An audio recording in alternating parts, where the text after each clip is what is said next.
On va dire que je suis artiste et que je fais des collages à partir de bandes dessinées, principalement des comics, mais aussi de plus en plus des mangas, et aussi ça m'arrive des fois de la BD franco-belge.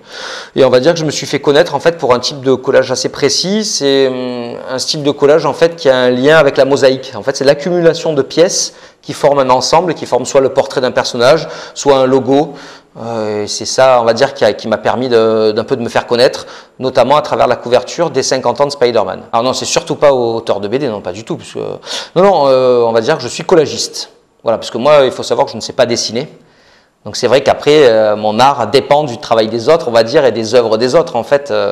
Donc voilà, moi je suis nul en dessin, hein, faut bien se le dire, et voilà, donc c'est collagiste, le nom. La première fois que j'ai découpé, c'était des magazines de jeux vidéo, parce qu'en fait, quand j'étais petit, je suis toujours, hein, de toute façon, fan de jeux vidéo, et en fait, j'achetais des magazines, que ce soit Joypad, Console Plus, et en fait, je découpais tous les tests des jeux que je préférais, je recollais tout sur des feuilles que je mettais dans des classeurs. On va dire que ça a commencé comme ça, mais c'était des découpages technique, rien d'artistique, c'était vraiment technique, pratique. Après, quelques années plus tard, quand j'étais ado, j'enregistrais notamment, à chaque fois je cite cet exemple, mais j'enregistrais le Dragon Ball Z à la télé, et en fait je me retrouvais avec plein de VHS qui étaient toutes noires, que je classais 1, 2, 3, c'était pas très sur l'étagère, c'était pas terrible. Je me suis dit, je vais découper des personnages dans le Dorothée Club Magazine que j'achetais, je découpais les personnages, et je me suis amusé à faire des couvertures de VHS. Donc on va dire que là, c'était toujours pour un côté pratique, mais j'essayais quand même de les rendre jolis. Donc on va dire il y avait un début déjà de côté entre guillemets artistique, d'essayer de faire quelque chose de joli avec le découpage. Mais ce qui a motivé ça, c'était quand même le fait que ce soit pratique sur mon étagère, un petit côté que je puisse les reconnaître facilement. L'histoire après de l'œil de Spider-Man, ça faisait un an que je faisais des collages, que j'essayais de faire des collages. Je m'étais lancé un peu dans ça, d'essayer de faire des collages, on va te dire, toute modestie artistique, en fait, de mettre en avant les comics. En fait, j'avais envie de mettre en avant l'imagerie des comics. Donc, je faisais souvent de petits comics, de petits collages que j'agrandissais, que je mettais vraiment en très grand pour qu'on voit la trame, pour qu'on voit les aspérités du vieux papier qui était utilisé à l'époque. Aussi, ce que j'aimais bien, c'était les décalages qu'il y avait entre l'ancrage et la couleur, qu'il n'y a plus de nos jours, parce qu'en fait, ils utilisent Photoshop, donc quand c'est fait de nos jours, c'est fait exprès. Mais souvent, dans les vieilles BD, j'adorais, ça donnait un charme. Voilà, il y avait un décalage entre l'ancrage, c'est toutes les parties noires qui sont dessinées, et la couleur, bon, c'est tout ce qui est colorié. Et souvent, il y avait un léger décalage dû aux imprimeries. Et ça, j'aimais bien. Donc voilà, je faisais des agrandissements pour qu'on voit tous ces petits défauts qu'on ne voit plus de nos jours. Bon, je faisais ça. Et un jour, en fait, j'ai vu une couverture de comics où il y avait l'œil de Spider-Man en grand dessiné. Et là, je sais pas, tout de suite, comme ça a été comme une étincelle, bam, qui a surgi. Je me suis dit, on peut le refaire en mosaïque. Tout de suite, je me suis dit, j'ai des BD en noir et blanc chez moi, je pourrais faire le centre de l'œil. Tout de suite, j'ai imaginé qu'avec des Venom, donc un ennemi de Spider-Man qui est noir, on pourra faire le contour de l'œil. Et après, je me suis dit, je vais prendre plein de Spider-Man et faire tout le contour de l'œil, en cachant un peu les parties bleues, parce qu'en fait, Spider-Man, il est bleu et rouge, et le contour de son œil est rouge. Donc en fait, j'ai assemblé des Spider-Man de façon à cacher les parties bleues, voilà, pour qu'on ait que du rouge, et afin de recréer l'œil. Ensuite, cet œil je l'ai mis sur une fois fini, j'en étais assez fier, donc je me suis débrouillé pour le mettre sur internet via le site Geekart. Ils ont accepté de le mettre en ligne, et à partir du moment où ils l'ont mis en ligne, en fait l'œuvre s'est propagée. À l'époque, je me rappelle en 2013, 2012, c'est 2011 même, fin 2011, on ne disait pas encore ça a fait le buzz, mais en gros on va dire que ça a fait le buzz, tout le monde l'a partagé, à un tel point que c'est arrivé aux yeux de la Marvel, qui m'a contacté dans la foulée 5 jours après, en fait, pour me demander si je voulais travailler avec eux afin de faire une couverture avec cette œuvre. Ah oui, oui, c'est vrai, mais c'est vraiment une coïncidence en fait que l'œil. En fait, ce masque, on me l'a offert avant que je fasse des collages. Donc c'est vraiment une coïncidence que l'œil soit comme ça et que l'œil de Spider-Man aussi, là il n'y a pas de lien. Non, parce qu'en fait on me demande si c'était un rêve, mais moi quand j'ai commencé à faire ces collages, jamais j'aurais imaginé ne serait-ce qu'une seconde de faire des couvertures pour la Marvel, donc c'est pas un rêve. C'est pas comme quelqu'un qui, voilà, tout petit dit mon rêve. Si j'avais été dessinateur, peut-être que j'aurais rêvé faire des couvertures, mais en faisant du collage, on ne peut pas rêver faire des couvertures, parce qu'il y a une couverture sur, je sais pas, sur 100 000 qui est avec un collage. Enfin, tu vois, c'est très rare. Je crois que j'ai vu une autre couverture Marvel qui était avec du collage, mais sur les milliers de couvertures que j'ai dû voir, il n'y en a qu'une autre qui a utilisé du collage. Donc non, jamais j'ai rêvé de faire des couvertures. C'est tombé comme ça et j'en suis ravi. Et c'était incroyable pour moi, mais je ne l'avais pas rêvé avant. Ah ben ça, oui, c'est incroyable. Oui, bien sûr que je suis assez fier. Je suis assez fier, on va dire, pour l'ensemble de mes œuvres, mais le fait de faire des couvertures pour Marvel, oui, je peux te dire que le jour où ils ont arrêté de m'en demander, j'étais assez triste. En fait, la personne avec qui je travaillais, Stephen Walker, qui était l'éditeur en chef, peut-être pas en chef, mais presque, ou l'éditeur Marvel qui s'occupait notamment de Spider-Man, le jour où il a changé de poste, toujours chez Marvel, mais le jour où il a changé de poste, eh ben, j'ai arrêté de bosser parce que son remplaçant, lui, il m'a donné les contacts de son remplaçant, il m'a dit bon ben voilà, il me remplace, tu pourras bosser avec lui, mais malheureusement, son remplaçant n'a jamais fait appel à moi. Malheureusement, donc je savoure encore plus toutes ces couvertures, enfin je les apprécie encore plus parce que maintenant pour l'instant j'en fais plus, mais je perds pas espoir au fond de moi de refaire des couvertures un jour pour eux, j'aimerais énormément. Oui, DC Comics, il s'est retrouvé que c'est un lien avec l'endroit où on est, la galerie French Paper Art Club, parce qu'ils travaillent avec Warner, ils travaillent en collaboration avec Warner et Warner possède DC Comics. Donc en fait, j'ai pu leur soumettre mes travaux autour de Batman, Wonder Woman, afin qu'ils les éditent officiellement. Voilà, ça a été possible, il n'y a qu'avec eux ou de rares autres personnes avec qui on peut faire ça. C'est-à-dire que moi, pour faire des posters officiels, il faut que j'ai les droits, enfin pour pouvoir vendre des posters, avoir un magasin sur Internet, ou pour pouvoir, il faut avoir les droits. Et donc, comme eux travaillent avec Warner, on a fait toute une série de Flash, Superman, Batman, avec la galerie French Paper. C'est vrai que moi, enfin, j'ai toujours été fan de jeux vidéo, et dans l'adolescence, j'avoue, j'ai laissé tomber mes comics pour lire des mangas. Et il s'est trouvé que là, je ne sais pas si c'est de ça que tu parlais, mais il n'y a pas très longtemps, j'ai fait la couverture pour le bouquin officiel de Capcom. Donc voilà, là c'était l'éditeur Pixel Love qui sort mon livre, là, qui est sorti il y a peu de temps, un peu avant, m'a contacté pour faire donc la couverture de leur bouquin officiel de Capcom. Donc là je me suis régalé, c'est vraiment Street Fighter, Mega Man, Resident Evil, Monster Hunter, enfin c'est tout un univers que j'adore. Donc je me suis régalé de faire leur couverture. Et du coup, je me suis lancé un peu plus dans les mangas. C'est-à-dire que, comme je me suis fait connaître avec l'œil de Spider-Man, il y avait beaucoup d'attentes, les gens me réclamaient, et je voyais qu'il y avait beaucoup d'attentes au niveau des comics. Puis moi, vu que j'adorais tous ces personnages, que ce soit Hulk, Iron Man, Daredevil, je me suis régalé à les faire. Mais au fond de moi, j'avais envie aussi de traiter les mangas. Et donc, c'est pour ça que je me suis lancé aussi dans les mangas, avec la vague de Hokusai, Ken le Survivant, Street Fighter... et tout ça. Et j'ai pas mal de projets, toujours autant au niveau comics qu'au niveau des mangas. Quand tu fais des œuvres originales, qu'il n'y a qu'une seule pièce, je pense qu'il n'y a pas de souci, il n'y a jamais eu de souci pour l'instant. Quand tu fais une œuvre originale, si elle est considérée comme une œuvre d'art, en général, il n'y a pas de souci. Après, c'est quand tu fais des reproductions. Donc c'est pour ça que j'ai été content de rencontrer French Paper Gallery, car notamment tout ce qui est DC Comics, on peut le sortir officiellement, enfin, quand eux le veulent bien, si le projet les intéresse, ils le soumettent à Warner. En général, j'ai jamais eu de soucis, ils ont toujours accepté. Là, on peut sortir des pièces originales. Et sinon, après, ouais, on peut pas faire trop de posters. C'est sûr que, par exemple, l'œil de Spider-Man, en fait, les reproductions que je vends, ce sont des reproductions que j'achète à la Marvel et qui me permettent de les revendre. Voilà, sans souci. Il y a une technique, on va dire, en fait, après, une fois qu'on le suit, c'est assez simple, c'est qu'en fait, je me sors un patron. Je ne fais pas en collant le portrait de Hulk ou au hasard en me lançant en collant, hop, il n'y a pas le portrait de Batman qui apparaît. En fait, je choisis une image. Admettons une tête de Batman, qui a un portrait de Batman qui me plaît dans une bande dessinée. Je l'extrais et en fait, je l'agrandis de la taille à peu près que je veux. Et une fois que j'ai ce patron, en fait, je l'agrandis, mais avant, il y a un travail sur Photoshop, c'est-à-dire que j'enlève toutes les couleurs, je me le mets en noir et blanc. Quand il y a trop de détails, j'enlève un peu les détails. Et ensuite, je l'imprime et ça me sert de patron. En fait, je vide toutes les parties, par exemple, dans le masque de Batman, les reflets sont en noir. Toutes les parties en noir, je les sors. Toutes les parties bleues de son masque, je les sors. Le contour de la bouche, on va dire qui est rose, je l'extrais aussi. Et une fois que j'ai tout extrait, je fais du remplissage. Une fois que j'ai tout rempli, je réassemble tout et là on a son portrait qui apparaît.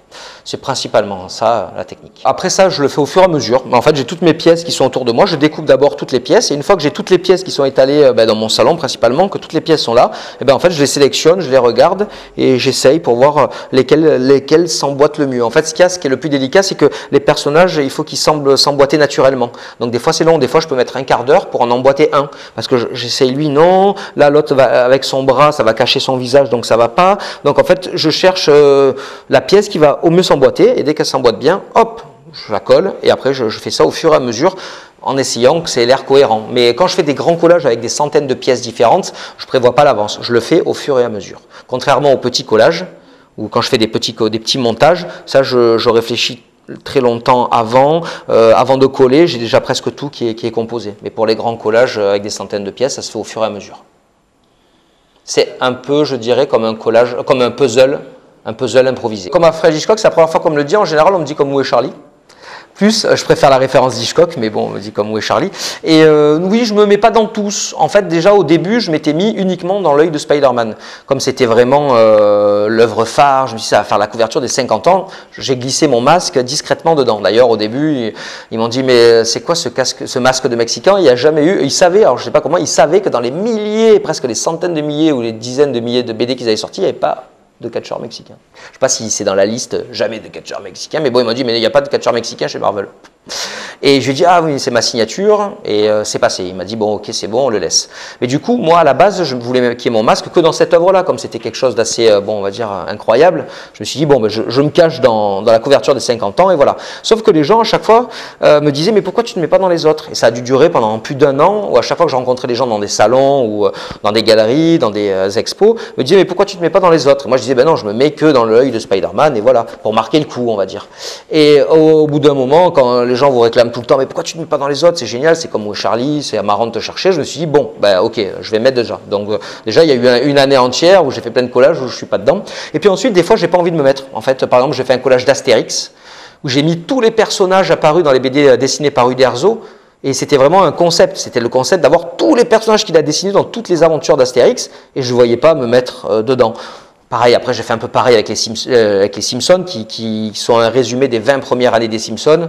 J'avais pas envie de me mettre dedans. Voilà, des fois il y a des collages, j'ai pas envie de, c'est pas que je veux pas gâcher, mais j'ai pas envie de me mettre dedans. Et d'autres où je me mets. Voilà, il n'y a pas vraiment, c'est selon le feeling en fait. Et donc en fait, je suis rentré en contact avec Pix & Love, l'éditeur de mon livre, lorsqu'ils ont voulu faire la couverture des 30 ans de Capcom.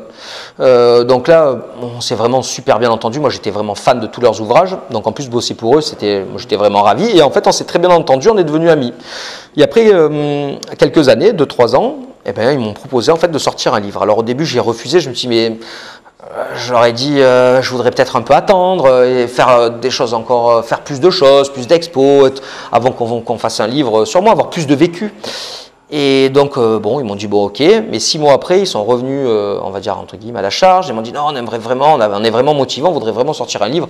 Et là, bon, au bout d'un moment, je vais pas me faire prier, j'étais vraiment tellement ravi. Donc, je leur ai dit, bon, ben, si vous insistez, c'est vous l'éditeur, si vous voulez vraiment, ben, allez, on le fait. Donc, ça a commencé comme ça. Une envie, quand tu es artiste, tu as toujours envie de montrer tes œuvres. Bon, après, c'est vrai que de nos jours, avec Internet, on peut les montrer sur Internet. Mais c'est vrai qu'après, en ce qui concerne les originaux, c'est toujours mieux de les voir en vrai. Donc il y a déjà ça, moi j'ai envie que les gens voient, vu le nombre d'heures que je passe, qu'ils voient les originaux. Donc pour voir des originaux, il faut aller dans des galeries ou des expositions. Donc oui, j'ai envie de montrer mon travail, donc j'ai envie d'être exposé. Après avoir envie, ça suffit pas, hein, c'est comme un acteur, et oui j'ai envie d'être acteur, mais bon après il faut trouver des gens avec qui travailler. Et puis après si vraiment, moi ça fait quelques années que j'arrive à vivre, on va dire, de mon art, si on veut en vivre, il faut faire des expos. Sinon, donc c'est un peu comme un joueur de foot, ben, oui, le but c'est qu'il fasse des matchs. Donc ben, mes matchs à moi c'est les expos. Et donc voilà, au début, dès que j'ai commencé, je me suis mis à chercher des galeries qui pouvaient me soutenir, qui pouvaient m'aider et m'exposer. Donc ça n'a pas été facile, j'ai eu beaucoup de refus, mais j'ai été contacté par la galerie Art Ludique à mes débuts, qui m'ont permis de faire ma première expo. Voilà. Après, oui, une nécessité, on peut dire que c'est... Oui, pour un artiste, après c'est une nécessité. Après, il y a certains artistes en fait qui ont peut-être moins besoin de galeries d'art. Il y a des artistes, ben, notamment qui travaillent avec des galeries ou des boîtes comme French Paper Art Club, qui font des sérigraphies, tout ça. Et il y en a qui marchent beaucoup. Les gens commandent sur Internet, il y en a qui sortent des sérigraphies, une demi-heure après elles sont toutes vendues. Eux, peut-être qu'ils ont moins besoin d'expo. Ils arrivent à en vivre grâce à Internet. Mais oui, en général, les artistes, si tu es artiste, il te faut des expositions. Donc on va dire c'est une espèce de nécessité. Non, pas forcément, parce que je suis allé, bon, je suis pas fou, je suis allé voir des galeries qui font du pop art. Comme c'est un peu affilié, on va dire, pop art. Mais non, c'était très compliqué. Enfin, quand on connaît personne dans le milieu, enfin, moi, je raconte une anecdote. Une fois, une galerie à Saint-Étienne, je suis entré, j'ai dit oui, bonjour, je viens vous présenter mon travail.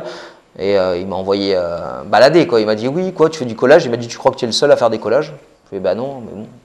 Et enfin voilà, il m'a dit bon, il m'a cité 2-3 artistes pour voir si je les connaissais, peut-être pour voir un peu si je m'y connaissais en art. Il m'a cité 2-3 artistes que je connaissais pas, et il m'a tourné le dos, il est parti. Donc tu vois, pour te dire, c'est pas aussi facile, mais alors après, parce qu'il faut tomber sur les bonnes personnes. Et après, une fois que tu tombes sur les bonnes personnes, que ce soit la galerie Art Ludique ou la galerie French Paper, eh ben, c'est beaucoup plus simple.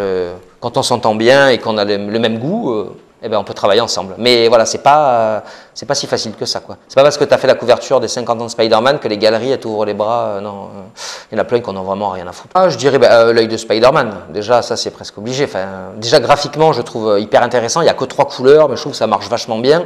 Et puis après, toute l'histoire qui s'est passée autour. Et après, je dirais la vague de Hokusai aussi. Parce que j'ai pris énormément de temps. C'est le plus grand collage que j'ai fait. Il fait 2,10 m sur 1,40 m. Il y a plus de 500, entre 400 et 500 mangas différents.